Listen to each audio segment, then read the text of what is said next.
boa tarde. Eu agradeço ao professor Tales, né, por ter atendido o nosso convite de estar presente aqui na conferência de encerramento desse 5º CIAD. Durante esses 3 dias de evento, terminando hoje, a gente teve a oportunidade, nas mesas, nas conferências, na apresentação dos grupos de trabalho, de discutir esse tema tão relevante para a contemporaneidade, há poucos dias das eleições, e tudo que ela representa no Brasil atual. Discurso e pós-verdade, efeitos do real e sentidos da convicção. A presença de Tales para essa conferência de encerramento, cujo título é Ilusão, Convicção e Mentira, a psicopolítica da pós-verdade, é uma oportunidade de tomarmos contato com um pensamento inquieto e conectado às questões políticas da vida contemporânea, sobretudo no Brasil. A produção intelectual de Tales está sempre atenta ao cruzamento entre o inconsciente e as forças históricas e discursivas. Então, eu passo a palavra ao professor Tales para a conferência Ilusão, Convicção e Mentira, a psicopolítica da pós-verdade. Muito obrigado. Bem, muito obrigado. Eu quero realmente agradecer muito aos amigos que me convidaram para estar aqui, esse evento tão importante, relevante, conectado com o presente, tensionando com as possibilidades do presente, o que não é muito comum na universidade, uma atenção tão fina para o processo histórico do presente. Aqui, o que nós estamos pensando aqui diz diretamente respeito ao nosso destino. Isso é muito bom. Isso eu parabenizo aqui, os colegas aqui da UFSCar. Queria agradecer o Pedro, que gentilmente me convidou, a professora Vanessa, o professor Carlos, e todos vocês que estão aqui. Eu estou, como nosso amigo falou, eu estou lançando esse livro que está aqui, que se chama Michel Temer e o Fascismo Comum, e que é um livro inteiramente dedicado a essa ideia de fascismo comum que eu trago aqui. Nós sabemos o que é essa emergência política que é linguageira, que são certas estratégias de linguagem, mas que também são umas estratégias de linguagem e afeto, envolve sistemas de comunicação contemporâneos, envolve interesses de classe e de máquinas de poder, que então essa emergência da legitimidade, que não é legítima, evidentemente, mas como se fosse legítima democraticamente. Isso já é um paradoxo muito grande do fenômeno, que uma extrema-direita de caráter autoritário e não democrático possa aparecer no sistema de uma democracia em crise e num momento de crise econômica que tem um grande porte, possa aparecer como legítima, como democrática. Isso é uma perversão do jogo político, Nós vamos chegar nesse ponto. Então, esse livro é inteiramente dedicado ao fato de que o governo pós-impeachment, também dito pós-golpe, dependendo de onde a gente se posicione para olhar o processo histórico, ele é um governo muito fraco, como projeto de país, como projeto de civilização e como liderança, um governo muito rebaixado, um governo com graves problemas morais, com graves problemas de gestão, encaminhamento da vida nacional, portanto, uma espécie de incompetência importante, mas é um governo que é uma solução de classes, eu escrevo aqui no meu livro que tinha uma encomenda, né? É um governo que tinha uma encomenda, principalmente do ponto de vista do capital local, de intervir na estrutura e desorganizar a estrutura de direitos de trabalho no Brasil, né? O que foi feito muito rapidamente, né? E hoje a CLT, que durou 70 anos, não tem mais validade, né? Ela pode ser suspensa a qualquer momento. Isso terá efeitos muito grandes nas nossas vidas, nas vidas dos nossos filhos, nas vidas dos nossos netos, que daqui para frente não contam mais com um projeto civilizatório para o trabalho, né? E isso é um momento forte, né? De realização neoliberal no Brasil, né? Que o Brasil tinha evitado, né? Desde a Constituição de 88, com os pactos sociais da Constituição de 88, que tinha algumas garantias de estruturas de direito importantes. Uma era a legislação trabalhista, com seus respeitos ao mundo do trabalho, né, que é uma qualificação do mundo do trabalho. Outra eram os direitos inscritos na Constituição, a saúde e a educação universal, né, que configuravam um horizonte civilizatório de tipo social-democrata, né? Quer dizer, a estrutura do Pacto Social da Constituição de 88 previa um horizonte social-democrata no Brasil. Quer dizer, alguns dispositivos de controle político, coletivo e social de uma sociedade capitalista contemporânea, né? Essa era a ideia. Então, é um capitalismo que o Estado e a política garantia espaços que, para que o capitalismo fosse livre no Brasil, ele tinha que pagar esses direitos sociais. Isso era a social-democracia, né? Que até o golpe de 2016, né? Nesse sentido é golpe. Quer dizer, na desestruturação desse pacto que organizou todo o processo da democracia. É uma coisa curiosa aí, né? Porque é um processo que aparece politicamente e juridicamente como democrático, porque ele está dentro das regras do jogo formais, mas, na verdade, ele está botando em xeque a estrutura do próprio pacto. Está botando em xeque a estrutura da lei. Né? E então, assim, esse é o quadro geral local, né, que todos estamos envolvidos. Teremos momentos decisivos dessa história, né? E aí nós temos esse processo interessante que, dependendo do resultado da eleição próxima, dependendo se poderá haver reação a esse processo ou não, né? E essa guerra vai se repor na esfera das eleições, essa guerra que foi suspensa por um golpe de força de muitas forças articuladas ao interesse de classe e de elite no Brasil. Dependendo do resultado, isso vai se solidificar como legítimo, ou isso vai entrar numa nova ordem de questionamento, né? Então, isso é interessante, porque a história nunca está fechada, né? Aliás, esses fascistas que eu vou descrever um pouco aqui, a sua psicopolítica, né, como eu chamei, né, que é esse movimento do fascismo comum, sem o qual um governo fraco como o do Michel Temer jamais teria força.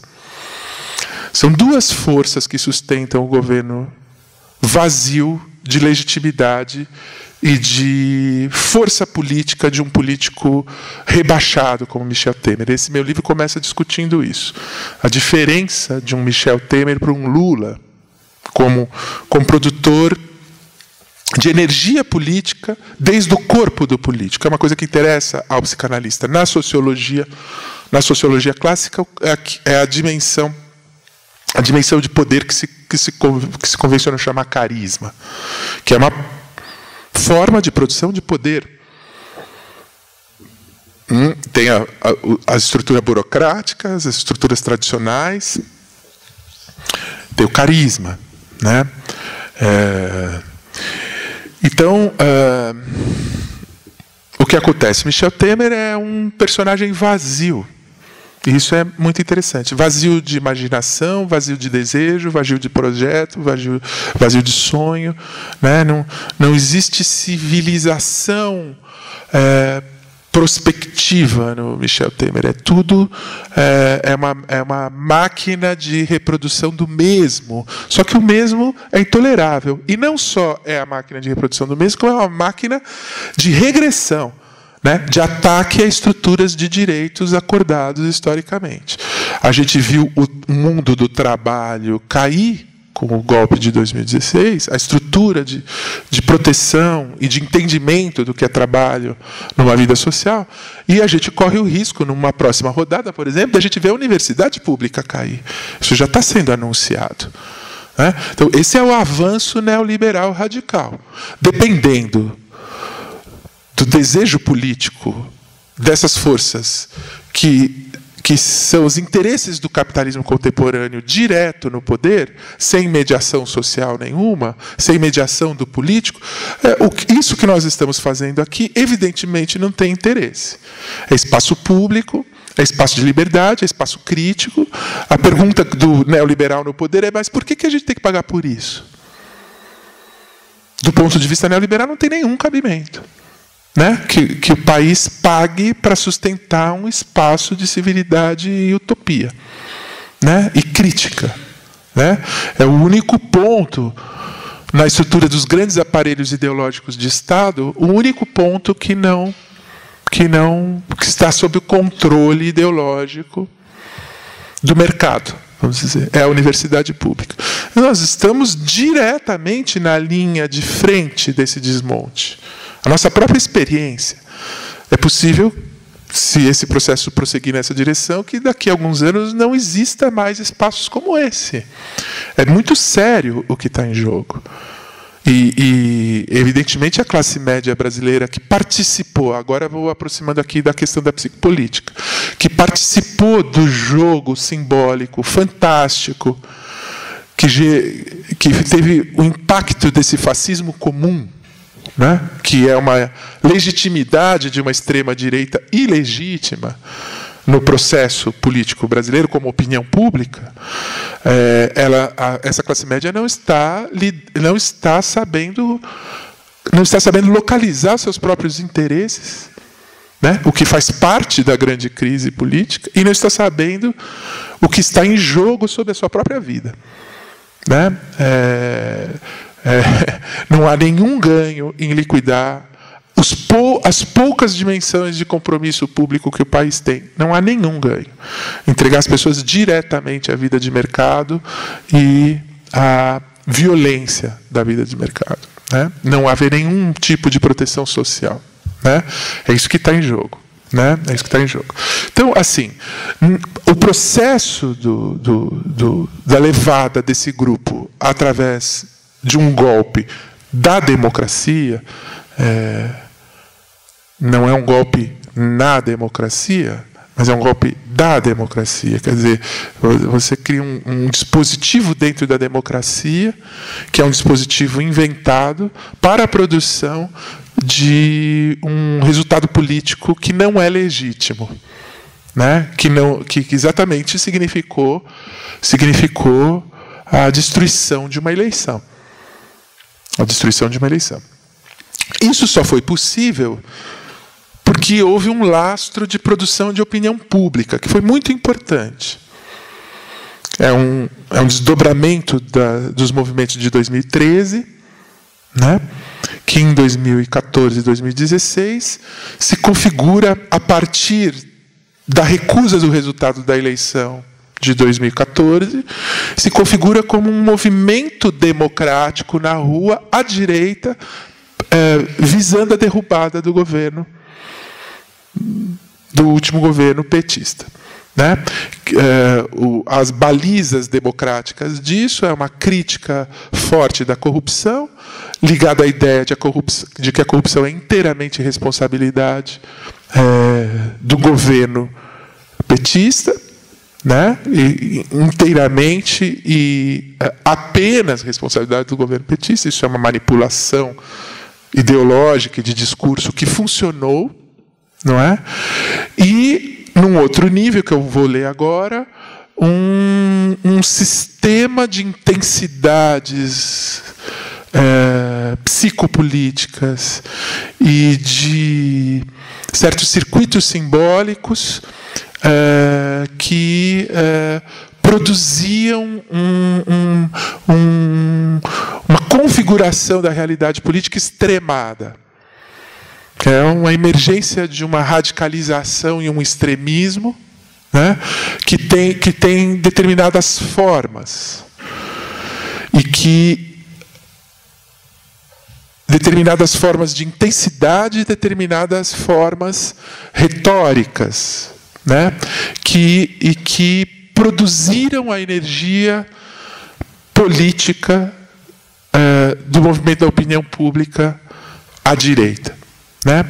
Então, a minha ideia é que a extrema-direita, que tinha um sistema de ilusões que nós podemos chamar quase de delírio, e que é essa que agora está sustentando o bolsonarismo, ela se manteve constante e ela cresceu nesse processo, não por acaso, é exatamente porque ela serviu fortemente à construção da opinião pública à direita.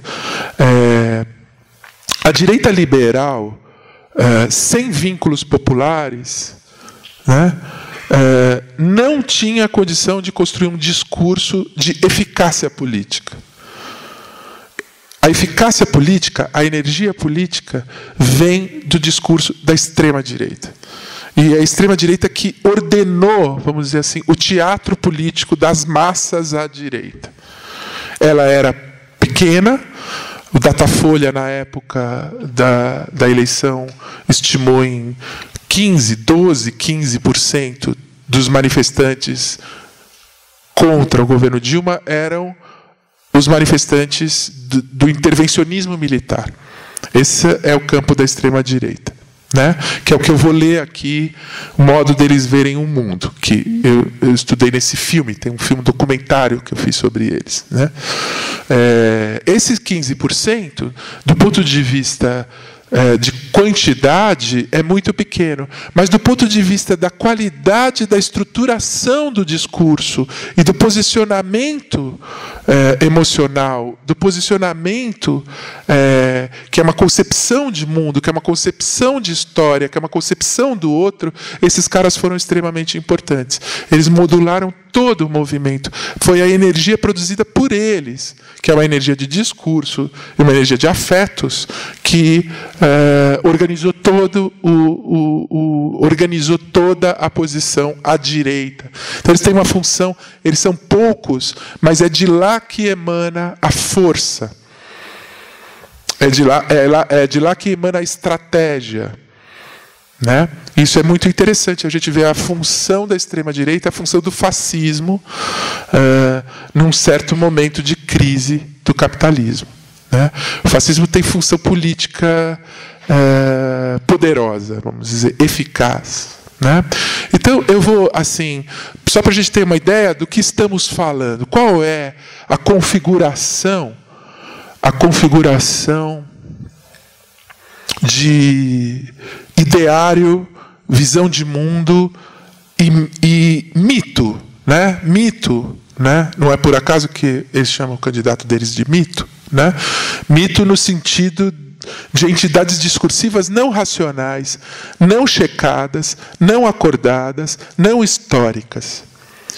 Entidades discursivas que são intensidades emocionais, mas que são entidades de desejo, né? E o que é que esses caras... Todos nós conhecemos, todos nós temos próximos de nós, porque é um fascismo comum.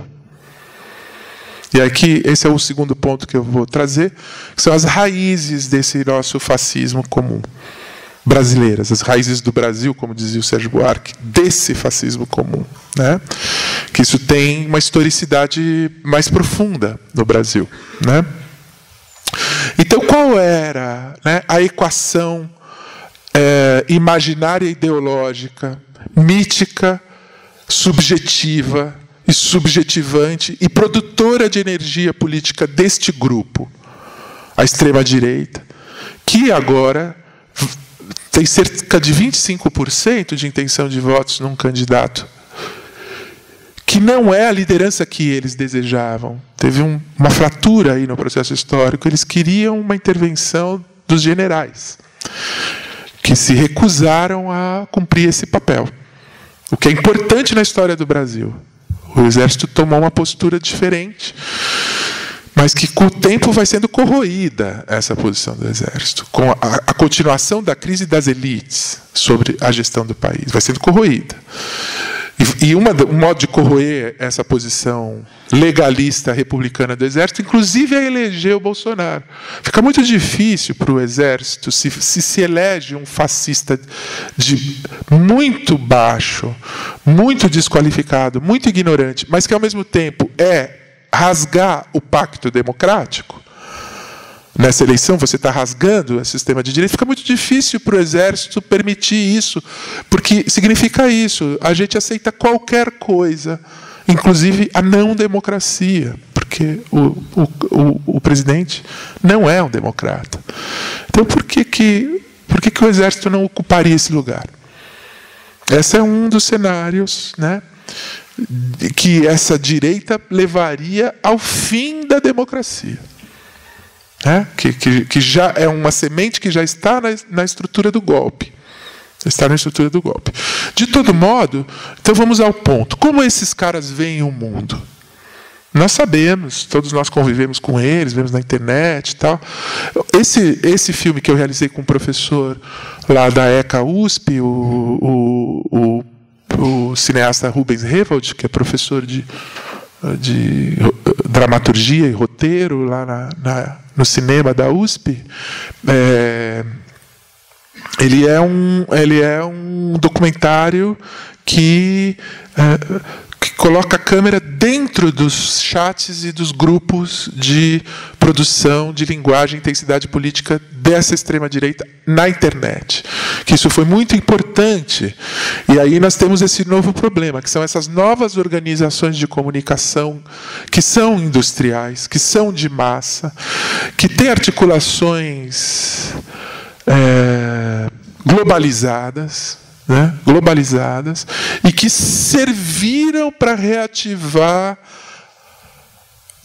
a presença pública de uma direita que, desde 1988, com a Constituição de 1988, e o fim da ditadura militar, estava afastada.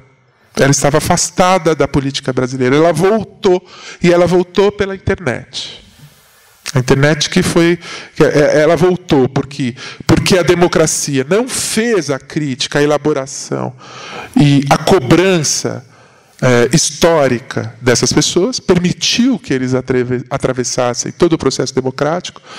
Veja bem, as 6 eleições do Bolsonaro não era porque o Bolsonaro tinha alguma coisa de decente para oferecer para a democracia. Todo mundo sabe que não. É pelo único motivo que o Bolsonaro era o dispositivo de proteção do baixo clero do Exército, que era o pessoal envolvido com tortura durante a ditadura militar. Então, ele era o representante desse interesse, a manutenção da lei de anistia, barramento do julgamento e da elaboração das violências e dos crimes contra a humanidade da ditadura militar. Era isso.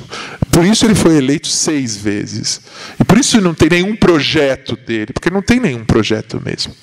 O projeto dele é a manutenção da legitimidade da violência extremada do autoritarismo brasileiro dentro da democracia, encravado na democracia. É exatamente esse pessoal que sai à rua para produzir energia política para o golpe. Esse pessoal que é mantido como um stand-by que atravessa 20 anos da democracia, de um trabalho que a democracia não fez. De repente, então nós temos aquela coisa que os psicanalistas dizem, que o recalcado não conhecido volta, retorna. A democracia brasileira fez exatamente isso. Afastou uma força, deixou ela de lado como se ela não existisse, mas deixou ela lá sem trabalhar Isso é uma falência do nosso sistema político. Estamos pagando o preço por isso agora. Uma força que tinha que ser transformada. Não existe uma democracia preservando o fascismo. Que foi o pacto poderoso da democracia brasileira com os inimigos dos direitos humanos. É uma preservação do fascismo. Como que a democracia brasileira permitiu um discurso de ataque a direitos humanos? Permitiu. Esse livro aqui discute bastante isso. Permitiu durante anos. É cotidiano o ataque aos direitos humanos. Ora, não é possível a democracia sem direitos humanos. Mas no Brasil é. São as cisões profundas próprias da cultura e da história brasileira. Eu já vou adiantar para vocês, as raízes dessas cisões estão na escravidão. As raízes do desprezo, da possibilidade de que um humano não seja humano, é a longa tradição escravocrata brasileira. Que é isso que está sendo mantido, passando formas, passando tempos, passando história, sendo mantido. E é reativado historicamente em determinados momentos. É simplesmente o passado que está sendo reativado, né? Passado que existiu. Então, assim, eu vou ler aqui para vocês a mentalidade, o sistema de linguagem e de razões que esses chats de internet, grupos de internet, canais de internet dessa extrema-direita intervencionista, na época do impeachment, o que eles construíram, e todos é uma construção coletiva, e todos concordam com isso aqui que eu destaquei aqui, né? E que é o que esse filme sobre a fala deles, que se chama Intervenção, né? Esse documentário mostra, né? Então, o sistema de leitura da realidade da história e de posicionamento deles sobre o presente é o seguinte: eles dizem assim. Então, todos nós já ouvimos isso, né? Então, aqui está ordenado essa mitologia política ideológica, né? Que serviu ao golpe, né? Como energia, né? Embora seja completamente absurda, né? Então, eles dizem o seguinte: desde a existência de um encontro de partidos e políticos de esquerda latino-americana, acontecido em meados da década de 90, chamado Foro de São Paulo, se estabeleceu um plano amplo para a tomada do poder pela esquerda em toda a América Latina, visando a criação de uma grande pátria unificada socialista, cujo nome primeiro era Unasul, ou Ursal.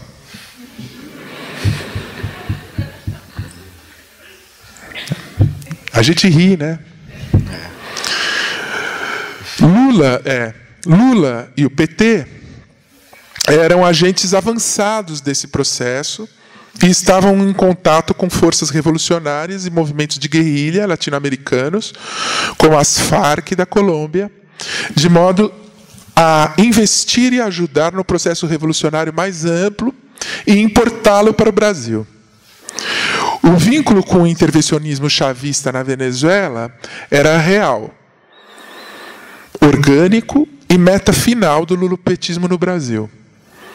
As mínimas políticas de reconhecimento e identitárias contemporâneas do governo, políticas de reconhecimento de diversidade, visavam a criação de uma hegemonia política e cultural da esquerda no país, com vistas a facilitar a revolução comunista, que estava no horizonte próximo. As mínimas políticas de recebimento de imigrantes pelo Brasil, refugiados haitianos, palestinos, africanos e os médicos cubanos convidados pelo programa Mais Médicos do governo federal, eram, na verdade, a importação de um exército guerrilheiro internacional,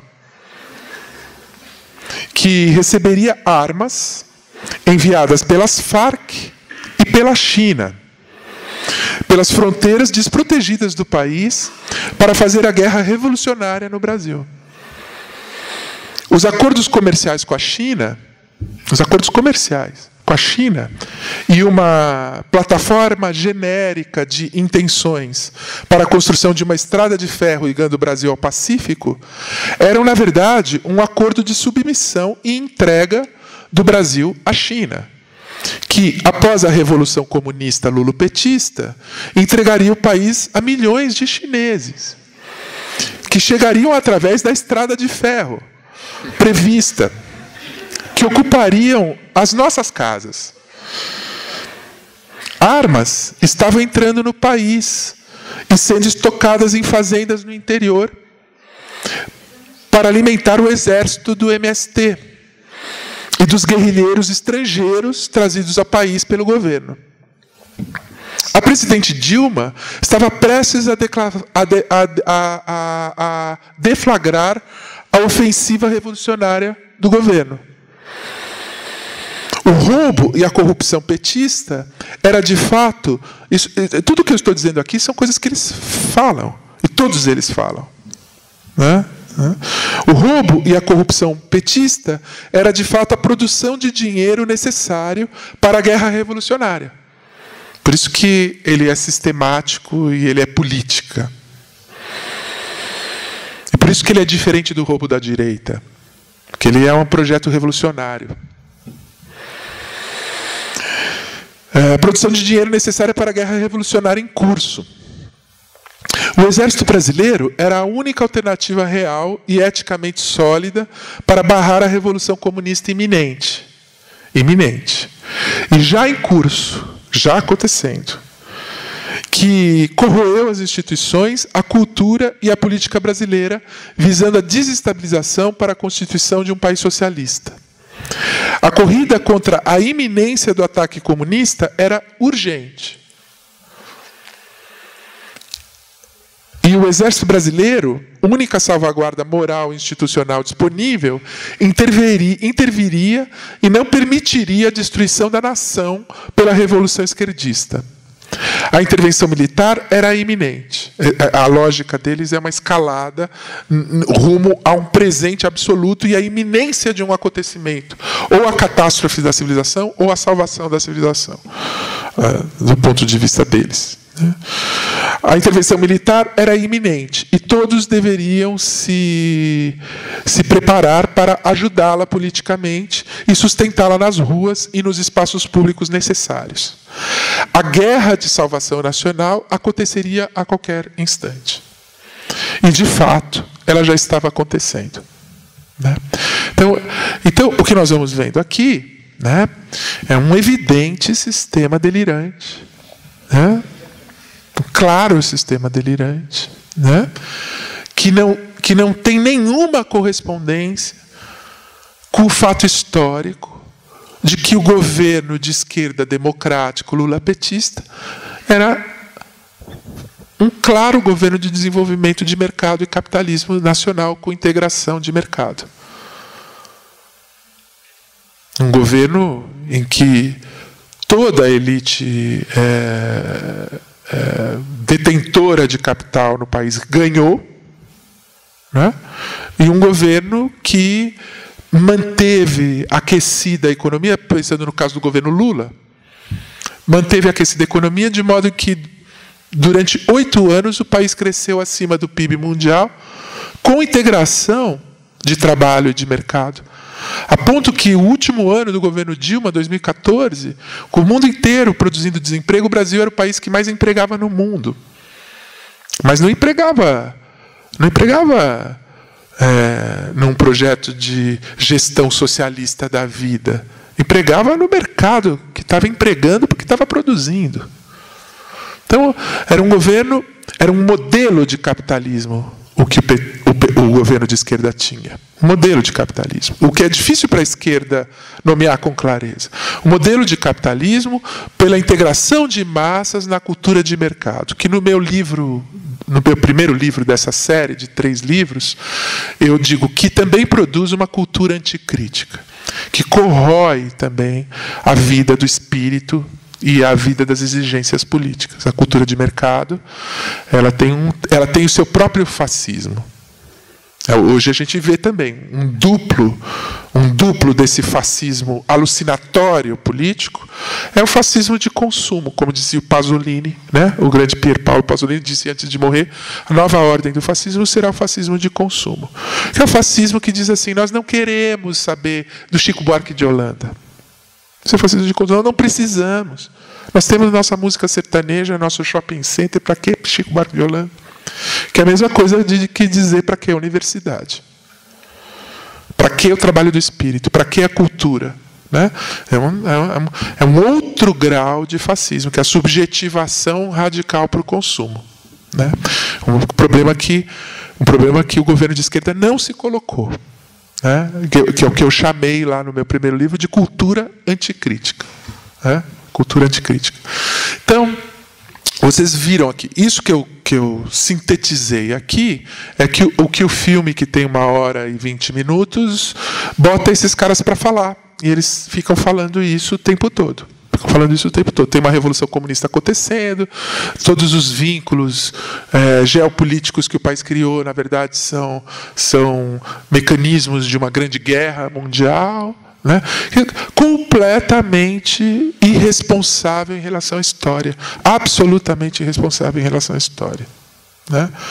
Aí, para a gente ser honesto e preciso, né, existe um único significante político que tem verdade, mas totalmente deformado no seu sentido e no seu conteúdo, que é o problema da corrupção.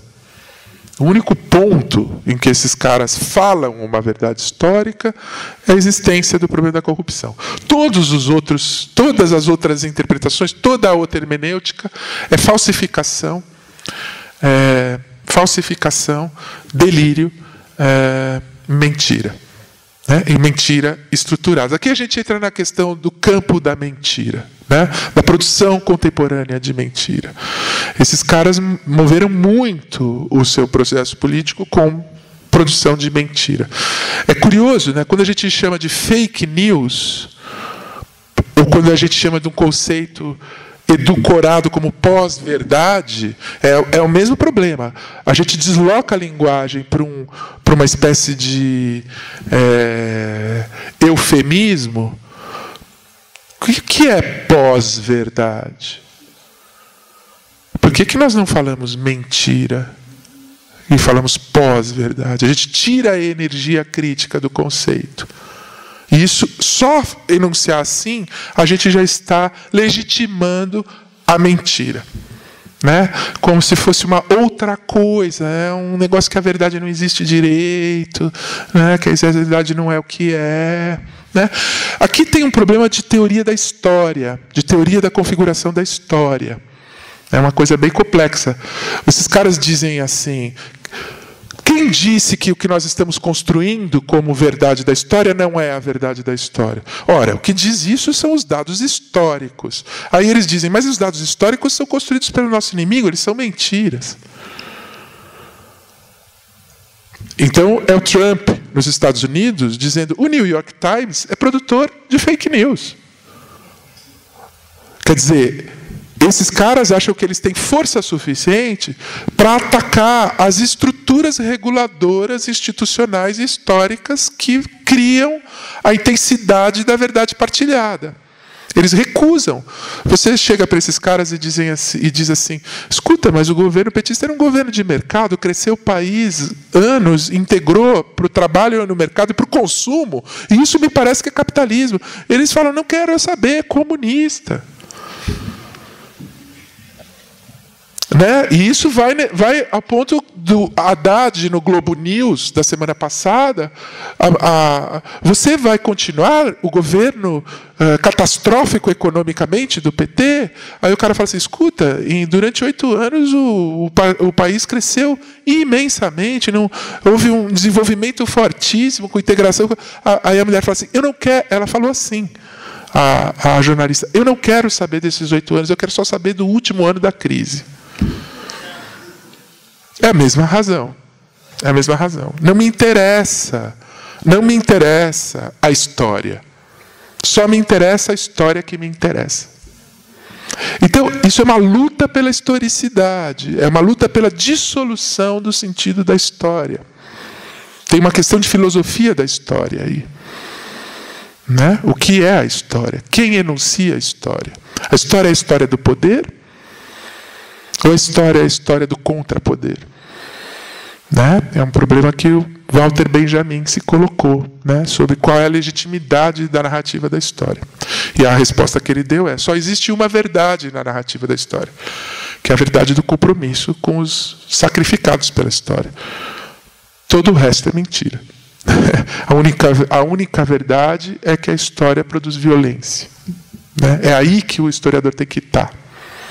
O que esses caras estão querendo fazer é uma história em que o poder determina o que é a narrativa do seu interesse. E essa alucinação que a gente vê aqui é exatamente a alucinação da dissolução da história.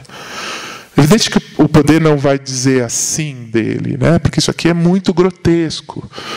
Né? O poder vai dizer: houve uma crise econômica gigantesca feita pela esquerda, que criou a corrupção brasileira, e isso foi reparado pela classe dominante quando retomou o poder para a construção de uma civilização melhor.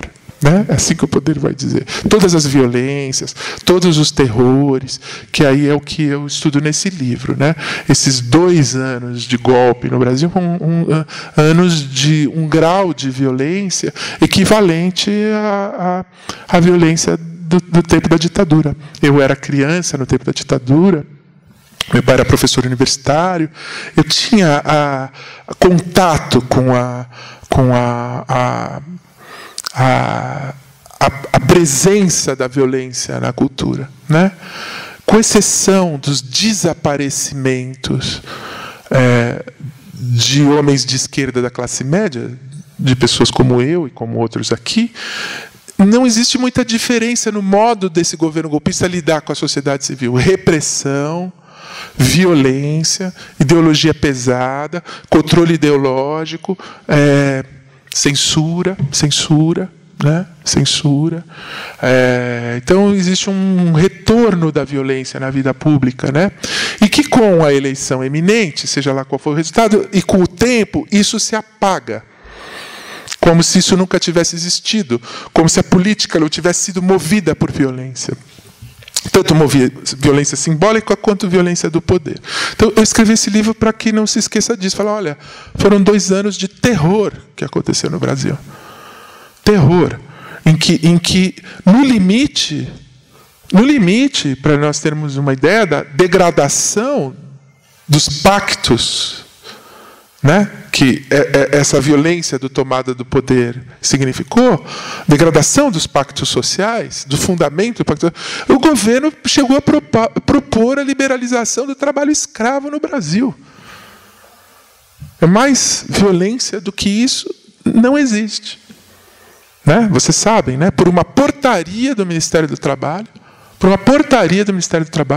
o governo impedia o controle e o acesso às fazendas do norte para controle do trabalho escravo. Isso era liberar o trabalho escravo. Trabalho análogo à escravidão. Né? Então, nós estamos falando de violência real. Né? E essa tempestade toda ideológica aqui é a perda também das referências da história para que essa violência possa acontecer. Isso é uma fachada ideológica de interesses muito violentos, que são interesses de ganho, são interesses de classe, são interesses do capital. São interesses do capital, que esse governo foi uma encomenda desses interesses. Né? Mas ele tem esse duplo, né, que é a opinião pública alucinada nessa psicopolítica, que também, como explicar isso? Como explicar que esses caras alucinem desse jeito? Aí vem as questões do psicanalista. Não só porque existe uma potência alucinatória da própria realidade psíquica, isso aqui é realidade psíquica, isso aqui está na esfera do que os analistas chamam as estruturas esquizoparanoides, de construção de paranoia. Isso aqui é paranoia. Né? É um mundo em conflito total, em que existe um inimigo absoluto, e que você é inteiramente puro, inteiramente bom, o outro é inteiramente mal, e tudo justifica o seu ataque ao inimigo, porque o inimigo está te pondo em risco. Isso é uma estrutura psíquica. É uma estrutura psíquica, é uma organização da vida emocional. Paranoica. Produtora de paranoia. Isso aqui é produção de paranoia. Paranoia anticomunista. O que aconteceu num segundo momento? Eles não tinham mais os comunistas. Quando eles foram para a rua em 2014, eles inventaram que era o governo comunista, nesses termos aqui. O roubo para fazer a revolução comunista eminente. Depois acabou, porque nunca tinha comunista. Eles tiveram que reinventar. E aí eles relançaram a guerra cultural. O comunista passou a ser o artista pedófilo, o professor crítico, o artista crítico, Chico Buarque. Passou a ser um ataque à cultura. Passou a ser um ataque à cultura. Que a cultura é o novo comunismo. Para a gente entender a lógica desses caras. Qualquer cultura que ponha trabalho é o novo comunismo. A coisa é muito bárbara. Muito bárbara. Né? Então, assim, existem os motivos de realidade psíquica regressiva, psicanálise. Estruturas emocionais arcaicas que uma crise social pode reativar. E existem os motivos históricos brasileiros. A longa tradição autoritária brasileira. A longa tradição profunda autoritária brasileira, de setores arcaizantes da elite brasileira, essa que nunca reparou a escravidão, nunca reparou nenhuma ditadura. Né? Não é por acaso que essa crise acontece no primeiro momento histórico que surge o significante de uma comissão da verdade sobre os crimes do passado, que não era nada, que não fez nada, que o exército não deixou que fizesse nada, mas só o fato de existir no Estado, uma coisa que veio de fora, o Brasil foi obrigado a fazer. Veio de fora, depois de 6 governos da democracia, surgiu a Comissão da Verdade. Quase 25 anos depois do fim da ditadura. Então, troço completamente farsesco. Porque o Brasil acabou sendo processado na OEA e a OEA obrigou. O Brasil foi derrotado no Tribunal Internacional de Direitos Humanos da OEA. Veio de fora. Né? Daqui de dentro jamais viria. Os caras ficaram furiosos. Não pode se checar o autoritarismo brasileiro. Né? Não pode se checar o autoritarismo brasileiro.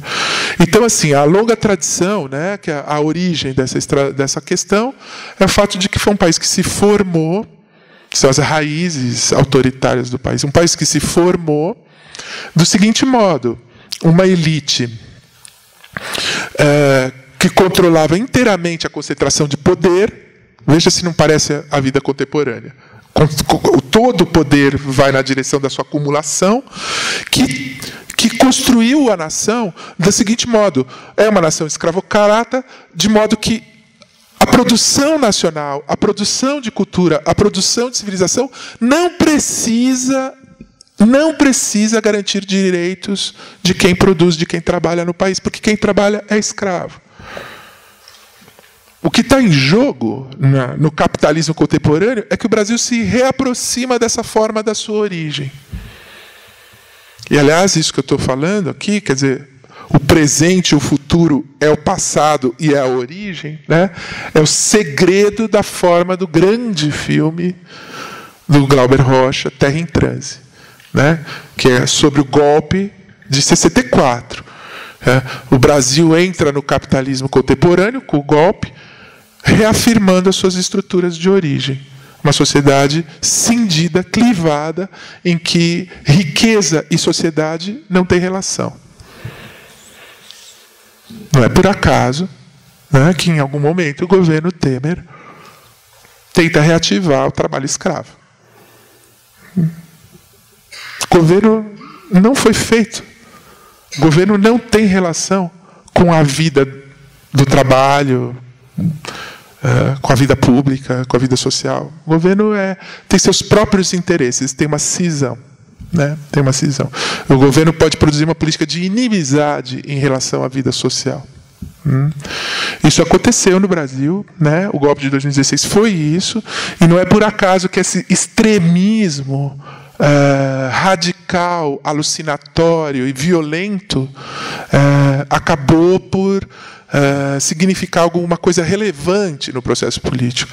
É porque o governo estava mais próximo dele do que da democracia. Né? Está mais próximo dele do que da democracia. E isso é uma função política do arcaísmo brasileiro a favor do neoliberalismo contemporâneo. Né? É isso que está acontecendo. É o autoritarismo arcaico com o neoliberalismo globalizante, né? Se encontram. Né? Entre eles estamos nós tentando ver se reativamos um outro projeto de integridade de sociedade democrática. Né?